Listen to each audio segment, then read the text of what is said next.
Satyabama Institute of Science and Technology, Chennai and Sriperumbudur. Salem சூரமங்கலத்தில் இருந்து ராஜ்குமார் என்பவர் குடும்பத்தினரோடு காரில் திருச்செந்தூர் சென்றபோது எட்டயபுரம் அருகே சாலையோர பள்ளத்தில் கார் கவிழ்ந்த விபத்தில் 2 பேர் உயிரிழந்தனர். காரில் இருந்த 6 பேர் படுகாயங்களுடன் மருத்துவமனையில் அனுமதிக்கப்பட்டனர்.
Satyabama Institute of Science and Technology, Chennai and Sriperumbudur.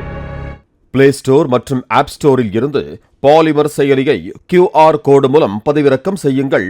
செய்திகளை உடனுக்குடன் பெறுங்கள்.